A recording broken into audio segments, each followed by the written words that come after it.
Hello friends, D law junction में मैं बरखा शर्मा आपका स्वागत कर रही हूँ और हम लोग कर रहे हैं मेंस की सीरीज़ में अब तक हम लोगों ने कर लिए हैं पेपर 7 पेपर अब तक हम करके आ चुके हैं। आज जिस पेपर की बात करेंगे वो होगा पेपर 8। पेपर 8 की जब हम बात करते हैं तो देखते हैं सबसे पहला क्वेश्चन कौन सा है। मौलिक विधि और प्रक्रिया विधि में क्या अंतर है? साक्ष्य विधि कौन सी श्रेणी की विधि के अंतर्गत आती है? मौलिक विधि और प्रक्रिया विधि में क्या अंतर है? और ये जो हमारी साक्ष्य विधि है ये कौन सी श्रेणी के अंतर्गत आती है? देखिए, विधि क्या होती है? जो भी प्रभुता संपन्न अधिकारी होते हैं वो अपने अधीनस्थ अधिकारियों के लिए जो नियम वगैरह बनाते हैं, जो कानून वगैरह बनाए जाते हैं, और वो उन्हीं नियमों को क्या कहा जाता है? विधि कहा जाता है। और कोई भी व्यक्ति अगर उनका पालन नहीं करता है तो वो अपराध कहलाता है। ठीक है, तो विधि कैसी होती है? विधि होती है 2 प्रकार की। विधि कैसी होती है? 2 प्रकार की। कौन कौन सी विधि होती है? मौलिक विधि होती है और प्रक्रियात्मक विधि होती है। तो मौलिक विधि में क्या होते हैं? हमको अधिकार और कर्तव्य बताए गए होते हैं, और जबकि जो प्रक्रिया विधि होती है उसके अंतर्गत हमको ये बताए गए हैं कि जो भी अधिकार और कर्तव्य होते हैं उनको हम फॉलो कैसे करेंगे। तो जो हमारी आईपीसी होती है वो कैसी विधि होती है? मौलिक विधि होती है। और जो हमारी सीआरपीसी होती है वो कैसी होती है? प्रक्रियात्मक विधि होती है। तो इसके अनुसार क्या हुआ कि मौलिक विधि अधिकारों, कर्तव्यों और शक्तियों को निर्मित, परिभाषित और नियमित करती है, जबकि जो प्रक्रियात्मक विधि होती है वो अधिकार और कर्तव्यों को प्रवर्त करने की जो रीति वगैरह होती है वो बताती है। तो इसका उदाहरण क्या हो गया? इसका उदाहरण हो गया हमारा आईपीसी और सीआरपीसी। आईपीसी में तो हमको अधिक अपराध वगैरह दिए गए रहते हैं और उनको कैसे प्रोसेस में लाया जाएगा वो हमको बताई जाती है। सीआरपीसी में भाई कैसे एफआईआर होगी, कैसे इन्वेस्टिगेशन होगा, ये सारे प्रोसेस हमको सीआरपीसी में बताए जाते हैं। अब बात करते हैं एविडेंस की। तो एविडेंस एक ऐसी प्रक्रियात्मक विधि होती है जो ये बताती है कि भाई किसी तथ्य को कैसे साबित किया जाएगा। ठीक है, बात करते हैं हमारे नेक्स्ट क्वेश्चन की। फरार व्यक्ति की संपत्ति कब कुर्क की जा सकती है? फरार व्यक्ति की संपत्ति कब कुर्क की जा सकती है? तो ये कब का एक्ट है हमारा? इसके बारे में आप नीचे सोचिए जब तक मैं ऊपर वाले को थोड़ा सा और एक्सप्लेन कर देती हूँ। ये है हमारा इंडियन एविडेंस एक्ट 1872। ठीक है, और ये कॉन्सेप्चुअल क्वेश्चन है।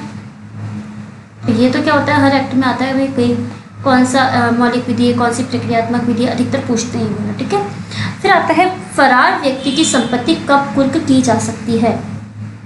देखते हैं इसका आंसर क्या हो सकता है। ये जो क्वेश्चन आया है हमारा, ये आया है हमारा सीआरपीसी से। सीआरपीसी हमारी कब की है? 1973 की।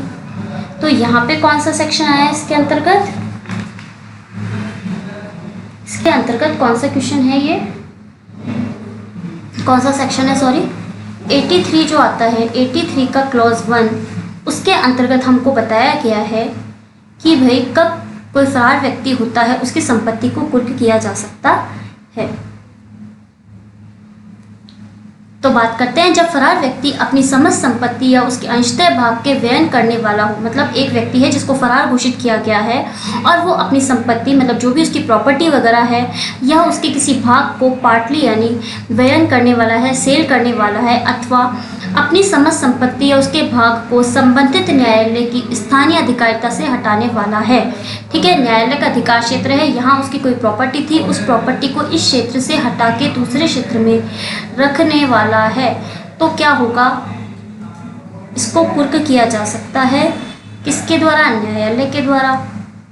तो उसकी समस्त संपत्ति या उसके अंशतः भाग को संबंधित न्यायालय की स्थानीय अधिकारिता से हटाएगा तो उसको कुर्क किया जा सकेगा। ठीक है, ये बात हुई हमारे सेकंड क्वेश्चन की। बढ़ते हैं थर्ड क्वेश्चन की तरफ। न्यायालय किन तरीकों से किसी साक्षी को उपस्थित होने के लिए बाध्य कर सकता है? न्यायालय किन तरीकों से किसी साक्षी को उपस्थित होने के लिए बाध्य कर सकता है?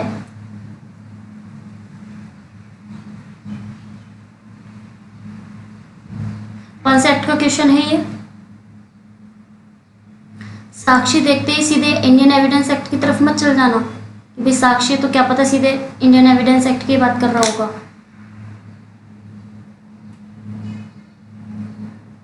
चलिए बात करते हैं क्या हो सकता है इसका आंसर।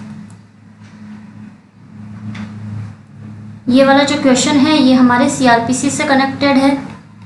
सीआरपीसी जो कब की है हमारे 1973 की। इसके कौन कौन से सेक्शंस इसके अंतर्गत करते हैं कवर, अभी हम बताएंगे आपको। तो देखते हैं, सबसे पहले साक्षी को उपस्थित करने के लिए बाध्य कौन कर सकता है? न्यायालय कर सकता है। कैसे कर सकता है? सम्मन जारी कर सकता है, जमानती वारंट जारी कर सकता है, मतलब ऐसा वारंट जारी कर सकता है जब जमानत देके वो फ्री हो सकता है, गिरफ्तारी का वारंट जारी कर सकता है, सम्मन के अलावा वारंट जारी कर सकता है, या तो सम्मन जारी करेगा या वारंट भी जारी कर सकता है। मतलब ये किस पे निर्भर करता है? केस पे निर्भर करता है। फरार व्यक्ति की संपत्ति की कुर्की करके और फरार व्यक्ति के लिए उद्घोषणा करके जारी किया जा सकता है। यानी किसी साक्षी को उपस्थित होने के लिए निम्न आधारों पर क्या किया जा सकता है?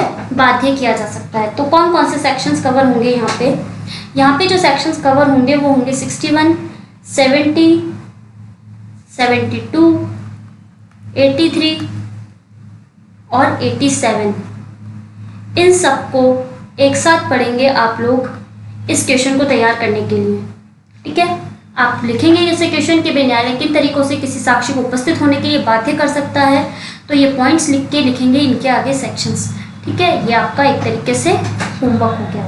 वैसे तो आपको सभी क्वेश्चंस को करना चाहिए, पर जिन क्वेश्चंस पे मैं जोर दे रही हूँ कि भाई ये करो, तो ये तो आपको ज़रूर करने चाहिए, इंपॉर्टेंट क्वेश्चन बन जाता है हमारे लिए। ठीक है, तो इन तरीकों से न्यायालय किसी व्यक्ति को बाध्य कर सकता है। न्यायिकेतर संस्वीकृति किसे कहते हैं? क्या इसकी संतुष्टि स्वतंत्र साक्ष्य से कराई जानी चाहिए? न्यायिकेतर संस्वीकृति किसे कहते हैं? क्या इसकी संतुष्टि स्वतंत्र साक्ष्य से कराई जानी चाहिए? देखिए, अब बात करते हैं कि कौन से एक्ट का कौन सा सेक्शन इसके अंतर्गत कवर होएगा। तो जब हम सबसे पहले बात करते हैं तो आता है हमारा Indian evidence act. Indian evidence act जो 1872 का है, इसका आता है सेक्शन 24। क्योंकि जब हम बात करते हैं स्वीकृति और संस्वीकृति के बारे में, तो वो यही वाला पार्ट कवर करता है। 17 से कहाँ तक कवर करता है? ये 31 तक। ठीक है, यहाँ पे ना केवल स्वीकृति के बारे में बल्कि स्वीकृति व संस्वीकृति दोनों के बारे में बताया गया। कन्फेशन के बारे में भी बताया गया और एक्सेप्टेंस के बारे में भी बताया गया है। ठीक है, तो ये वाला पार्ट कहाँ पे आता है हमारा? ये वाला पार्ट आता है हमारा तथ्यों की सुसंगति के विषय में। 5 से लेके 55 तक जो सेक्शन आते हैं उसके अंतर्गत ये कवर होता है। अब हम बात करते हैं कि भाई न्यायिकेतर संस्वीकृति क्या होती है। संस्वीकृति क्या होती है? संस्वीकृति का मतलब होता है किसी अपराध को स्वीकार करना। किसी अपराध को किसके समक्ष स्वीकार किया जाता है? ये क्या किया जाता है? न्यायालय मजिस्ट्रेट के सामने इसको स्वीकार किया जाता है। क्या पुलिस के समक्ष किया जाता है तो स्वीकृति संस्वीकृति ग्राह्य होती है? नहीं, पुलिस के समक्ष किसी भी समय की गई संस्वीकृति ग्राह्य नहीं होती, परंतु एक समय होता है अगर मजिस्ट्रेट के सामने की जाती है तो उसे ग्राह्य माना जाता है। अब बात करते हैं कि यह न्यायिकेतर संस्वीकृति क्या होती है। तो मजिस्ट्रेट या न्यायालय से भिन्न, मतलब इसमें ना तो मजिस्ट्रेट आएगा ना न्यायालय आएगा। मजिस्ट्रेट या न्यायालय से भिन्न किसी व्यक्ति के समक्ष की गई अभियुक्त की संस्वीकृति को न्यायिकेतर संस्वीकृति कहते हैं। ठीक है, मजिस्ट्रेट या न्यायालय से भिन्न किसी व्यक्ति के समक्ष की गई अभियुक्त की स्वीकृति को न्यायिकेतर संस्वीकृति कहते हैं। इसे कमजोर किस्म का साक्ष्य माना जाता है, मतलब ये स्ट्रॉन्ग साक्ष्य नहीं होता, कमजोर किस्म का साक्ष्य होता है। परंतु ये कमजोर है या मजबूत है, इसके जो तथ्य वगैरह होते हैं किसी मामले के, उस पर निर्भर करता है, और साक्षी की क्या वैल्यू है उस पर निर्भर करता है कि भाई न्यायिकेतर संस्वीकृति को ग्राह्य किया जाए या नहीं ग्राह्य किया जाए। और जो इसकी जो स्वीकृति है उसको कैसे संपुष्ट वगैरह किया जाएगा, तो उसको हम करेंगे, इसकी अपेक्षा कौन करता है? न्यायालय करता है। ठीक है, इसको आप इंडियन एविडेंस एक्ट के सेक्शन 24 से कनेक्ट करके पढ़ेंगे तो आपको ये अच्छे से समझ में आएगा। तो क्या केवल हम 24 को बढ़ के आगे बढ़ जाएंगे? जी नहीं, हमको देखना पड़ेगा सेक्शन 17 से लेके 31 के सेक्शंस को, इनको हम एक बार रीड आउट करेंगे। ठीक है, अब बात करते हैं हमारे नेक्स्ट सेक्शन की, क्वेश्चन की।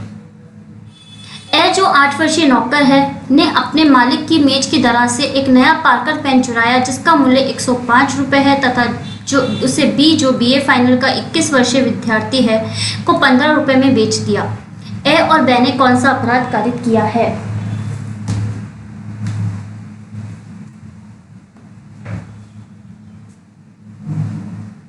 क्या हो सकता है इसका आंसर और कहां से कनेक्ट करेंगे इसको हम? चलिए बात करते हैं। जो क्वेश्चन आया है हमारा, वो आया है हमारा इंडियन पीनल कोड से, जो कि है 1860 का।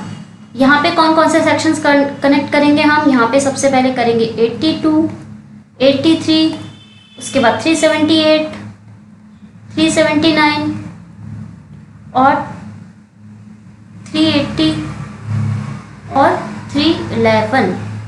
क्या बोल रहे हैं ये वाले सेक्शंस हमको? तो देखते हैं। सबसे पहले होता है कि कोई भी व्यक्ति होता है, अगर कोई भी बालक है जो 7 वर्ष से कम का है, तो उसके द्वारा अगर अपराध किया जाता है तो वो अपराध नहीं होता।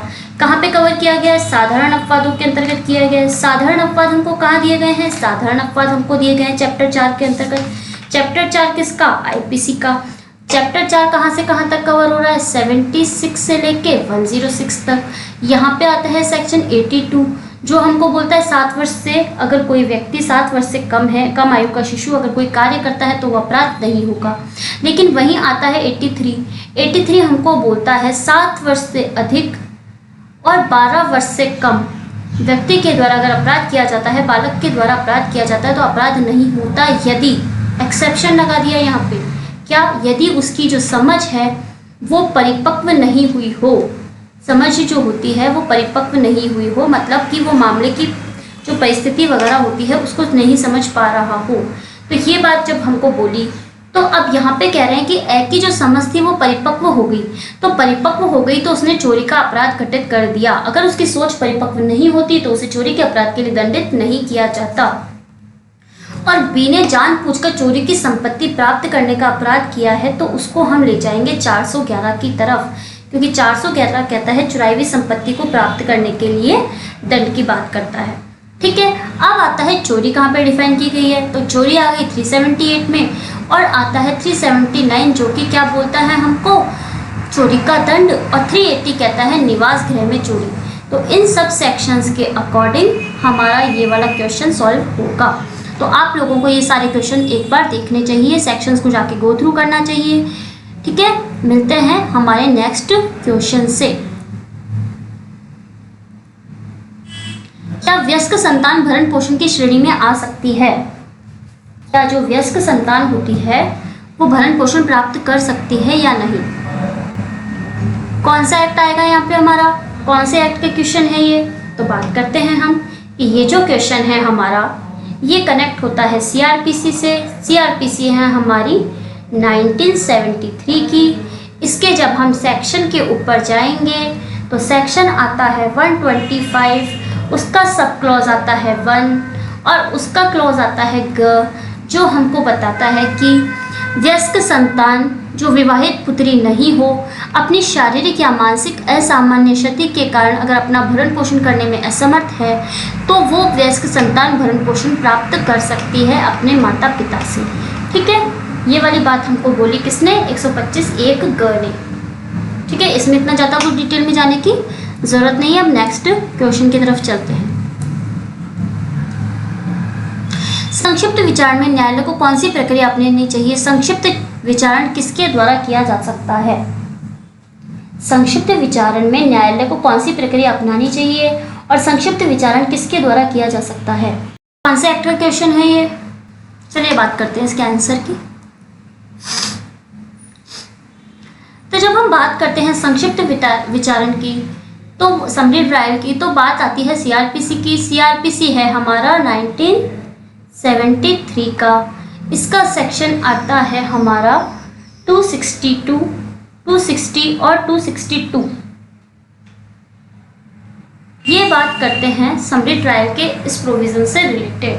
तो कहता है जो संक्षिप्त विचारण होता है, समरी ट्रायल जो होती है, उसमें जो सीआरपीसी होती है वो समन जो मामले होते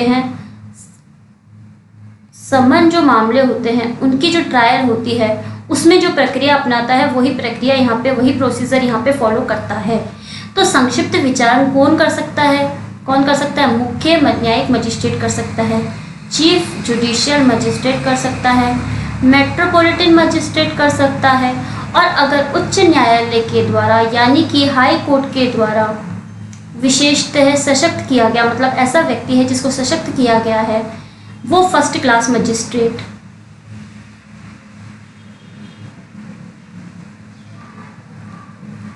क्या कर सकता है? समरी ट्रायल कर सकता है। ठीक है, कहाँ पे दिए गए हैं प्रोविजंस? 260 और 262। तो ये हमारा एक होमवर्क हो गया। हमको क्या करनी है? क्या केवल समरी ट्रायल पढ़ के आगे बढ़ जाएंगे? नहीं, हमको समन ट्रायल देखनी है, वारंट ट्रायल देखनी है, और फिर समरी ट्रायल देखनी है।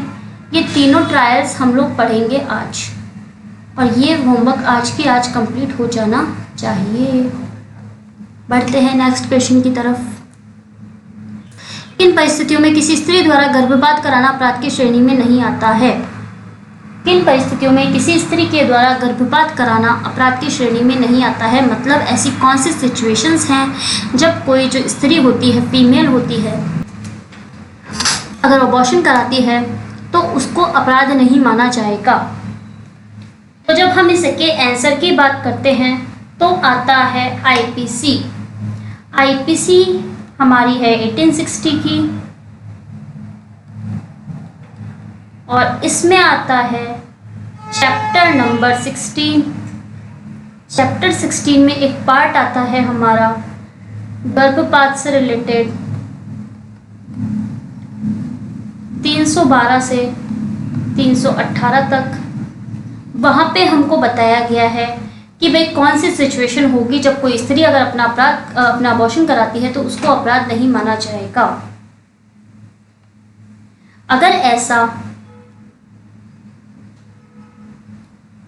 ऐसा अबॉर्शन गर्भपात स्त्री का जीवन बचाने के लिए हो और सद्भावना पूर्वक किया गया हो तो वह कृत्य अपराध की श्रेणी में नहीं आता है। ठीक है, कौन सा सेक्शन कवर करेंगे हम यहाँ पे? 312 में से 318 में से हम लेंगे 312 को। सेक्शन 312 कहता है कि भाई किसी स्त्री के द्वारा अगर गर्भपात करवाया जाता है तो वो अपराध की श्रेणी में नहीं आता अगर स्त्री के जीवन बचाने के लिए किया गया हो, सद्भावना पूर्वक किया गया हो। नेक्स्ट क्वेश्चन की तरफ चलते हैं। संज्ञेय अपराध तथा असंज्ञेय अपराध के बीच अंतर बताइए। Cognizable offence and non cognizable offence के बीच आपको बताना है डिफरेंस कि क्या हो सकता है कॉग्निजेबल ऑफेंस और क्या हो सकता है नॉन कॉग्निजेबल ऑफेंस।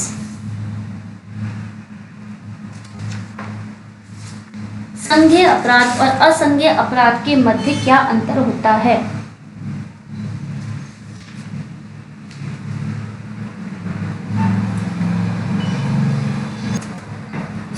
अगर हम इसका शॉर्ट आंसर देखेंगे जो कि आता है हमारा 20-30 शब्दों में, तो उसके अंतर्गत बताते हैं हम। तो संज्ञेय अपराधों में पुलिस वारंट बिना वारंट के अभियुक्त को गिरफ्तार कर सकती है, जबकि असंज्ञेय अपराधों में पुलिस बिना वारंट के अभियुक्त को गिरफ्तार नहीं कर सकती है।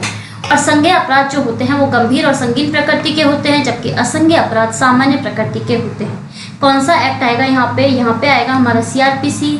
सीआरपीसी आता है हमारा 1973। और यहाँ पे जो हम सेक्शंस लेंगे वो लेंगे 2 क और 2 ठ।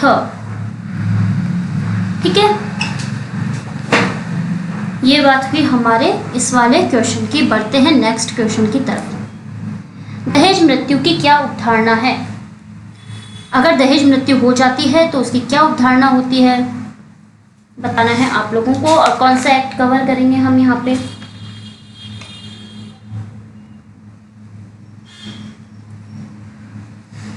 चलिए देखते हैं क्या हो सकता है इसका आंसर। इसका आंसर इन्होंने यहाँ पे गलत लिख दिया। मौलिक अधिकार वाला आंसर लिख दिया इन्होंने, जो कि है गलत। अब हम यहाँ पे इसका एनालिसिस करेंगे। चलिए करते हैं क्या होता है। विवाहित स्त्री की मृत्यु के कुछ पूर्व अभियुक्त ने दहेज की मांग के लिए या इसके संबंध में उस स्त्री के साथ क्रूरता की या उसको तंग किया तो न्यायालय ये अवधारणा करेगा कि ऐसे व्यक्ति ने दहेज मृत्यु कारित की है। ठीक है, एक बार दोबारा आंसर बोल दूंगी, अगर आप लिखना चाहें तो लिख लेना। कहाँ पे आएगा ये सेक्शन? ये आता है हमारा इंडियन एविडेंस एक्ट में। इंडियन एविडेंस एक्ट में कहाँ आता है? 113B के अंतर्गत ये अवधारणा की जाएगी। मान लीजिए किसी स्त्री है, उसकी जो मृत्यु होती है वो विवाह के 7 वर्ष के भीतर सामान्य परिस्थितियों से भिन्न कारित होती है। सामान्य परिस्थिति मतलब जनरली उसकी डेथ हो गई तो ओके, पर ऐसे माना जाएगा कि भाई उसको जब उसकी मृत्यु हुई उससे पहले दहेज की मांग की गई थी, तो उसको जैसे दहेज वहेज की मांग की गई, उसको घर से निकाला गया, मारपीट वगैरह की गई, आस पड़ोस के लोगों ने देखा, तो ये उदाहरणा की, और फिर उसके बाद अगर उसकी मृत्यु हो जाती है तो ये माना जाएगा कि दहेज मृत्यु हुई थी। और अगर हम इसको कनेक्ट करते हैं आईपीसी के साथ, 304B आता है। 304B हमको बोलता है कि भाई दहेज मृत्यु के बारे में प्रावधान करता है। ठीक है, तो इसको हम किसके साथ कनेक्ट करेंगे? 113B और आईपीसी का 304B। ठीक है, तो ये तो बात हुई हमारे मेंस के पेपर 8। अब तक हमने मेंस के 8 पेपर कंप्लीट कर लिए हैं। ये ना केवल आपके लिए आरजेएस में हेल्पफुल रहेंगे बल्कि एपीओ में भी आपके लिए हेल्पफुल रहेंगे। ठीक है, जो लोग प्रिपरेशन कर रहे हैं एपीओ की उनके लिए तो बहुत यूज़फुल है।